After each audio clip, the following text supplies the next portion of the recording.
Hi friends, I'm Lisa. This is Small Kids Big God, and today I'm sharing with you my curriculum choices for my kindergartner for 2019 to 2020.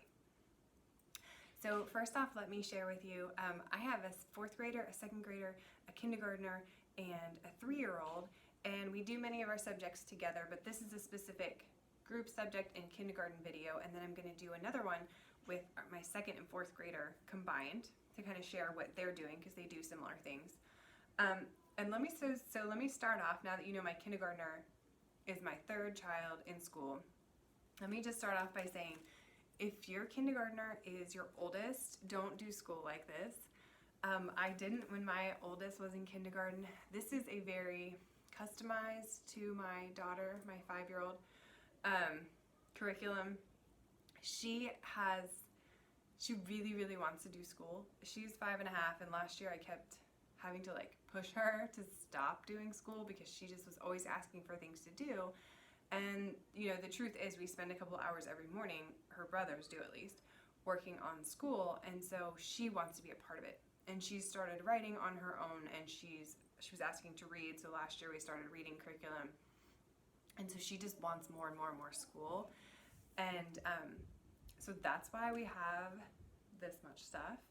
And it's not as much as it looks, but when my first was in kindergarten, we kept it much more simple. We just did reading and lots of outdoor time and not a lot of time doing school. Yeah, we did basic handwriting and a little bit of math, but very small.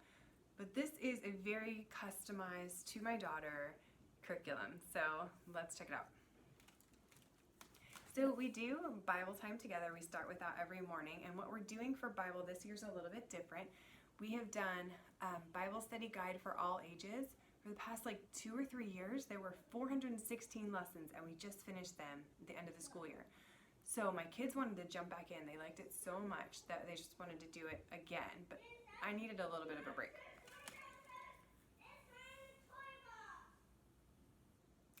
So we're going to try something a little bit different this year, at least for the beginning of the year. We are going to do this Kids Read Hebrews book. This is from kidsreadtruth.com. You can find it there. And this is a study of Hebrews. I think it's supposed to be for first grade and up, or maybe even second grade and up. So it's a little older for my daughter, but since we're doing it together, she'll follow along. And this won't last very long. This will last less than 6 weeks. There's not a lot of material in here. But we're going to start with that and kind of see how we like it and see where we want to go from there. And then another thing that we do in our Bible curriculum, we've been doing this from the very beginning, is we do our scripture memory box, and I have a video on that if you're interested to see how we memorize scripture. This has been one of the best things that I've done in our homeschool. And this year we're going to learn the Nicene Creed as well. So that's Bible, and we do this all together. And the next thing that we do is we do a rotation through what I call riches, which is like a morning time type rotation. We do a loop. And in one of my planning videos, I can link to it, I talk about the loop and how we fit so much in using this loop. But this is group subjects as well. So poetry is one of those group subjects, and we are going to read Henry Wadsworth Longfellow this year, and I got this book, Poetry for Young People, about Longfellow, and I'm really excited about that. It has pictures and poems, though I hear they're not all in completion, but this will be good for us.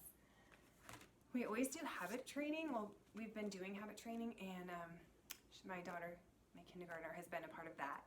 We've made that part of our whole family, and this goes in our loop as well. And our first habit that we're going to be working on is Thanksgiving. So hopefully we'll be cultivating thankfulness. This is from simplycharlottemason.com. We also use from Simply Charlotte Mason these picture study guides. We study an artist, and we're going to be working on Monet. And then I rotate, during that art time, I rotate through between artist study and then drawing or some form of art. And I'm going to use the Artful Yearbook to supplement with art activities and crafts. I'm not really very artsy. Crafts and stuff usually stress me out, but I do try to include them for my kids who are more interested in that. And I'm hopefully going to encourage my daughter to do some drawing and art stuff on her own in her free time, because she really does like that. We're also going to do nutrition, and I don't have anything to show you for this, but we are going to use a curriculum by leanandgreenkids.com, and this is new. It's actually coming out in fall. They only have the first 3 lessons available, but I'm super excited about this because it's a plant-based nutrition curriculum, and we eat a whole foods plant-based diet, and my kids know that, but they don't really know all the whys behind it. So this is going to kind of undergird that and help them make good choices on their own. Super excited about that curriculum. And then the final thing that we do in our loop is we do geography through literature. This is from Beautiful Feet Books, and we're doing Men of the Mississippi right now, and we have a map of the Mississippi River, the eastern side of the United States that goes along with it, and the kids have been coloring that.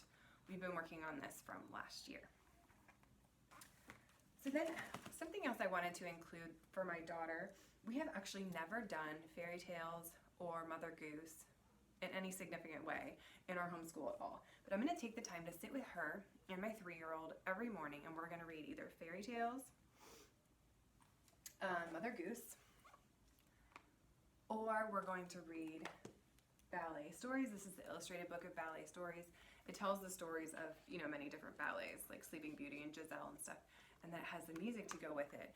And this is really just individualized to my daughter because she loves ballet, and that's her passion, and I love it too, so it'll be fun to read these and listen to the music for that as well. And then she just has a couple individual studies in kindergarten. She's begging to do real math, is what she calls it. So she's getting to start Matthew C. She's doing the primer. She actually, there's a test online for Matthew C, and it's a new one where you can see what book the kid should be in, and it said she should be in alpha, and I was like, no, I'd rather her go quickly through primer and really feel confident than jump ahead to alpha. So primer it is. And if she goes through it, flies through it, that's fine. We'll just pick up the next book. She's going to do a reason for handwriting. I did this with my oldest child, and I think it'll be a good fit for her. She's been doing a lot of writing on her own, but hasn't had any formal structure, but I think she'll like doing it, and I think she'll like coloring the lesson at the end. I like that this has them copying Bible verses, and I don't know, my oldest just really has good handwriting, and he says it's because of this book, even though he complained all through kindergarten and first grade about it, I think. So we're gonna try it with my daughter. And then she's doing Hooked on Phonics. We started this last year in the kindergarten book. She's in first grade, and I really think she's gonna fly through this too, because this summer she's just been picking up books and just reading like crazy. So that is it for my daughter for, oh no, handicrafts. Oh no, there's 2 more things. I'll have to grab all my stuff. I don't have all my stuff. Okay. So we do history together as a group subject too, and I forgot to share that with you. We do Truth Quest history, and this is the American history, 1800 to 1865. We're about to start the Civil War, and basically this is a huge book list, and you do history through living books, which I love, and we've all really enjoyed that. So we're going to continue with this, and then I need to find my knitting fork to show you, because she's asking to do sewing. So for handicraft, she's going to be doing beginning sewing and knitting with a knitting fork. So let me grab that so that I can show you. Okay, so I ordered this knitting fork. You can use it to make long chains, and it's really beginner friendly. So I think this will be fun for her to do as a handicraft. Also, I got this from forsmallhands.com, but I think you can get it elsewhere too. So we do nature study a little less formally, and we do hymns at night, and we read books, and that sounds like a ton, but it really doesn't take long.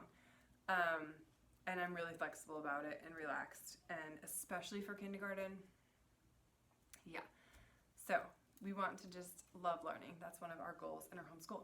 So that's our kindergarten curriculum. I hope that you enjoyed watching, and check out my next video on 2nd and 4th grade.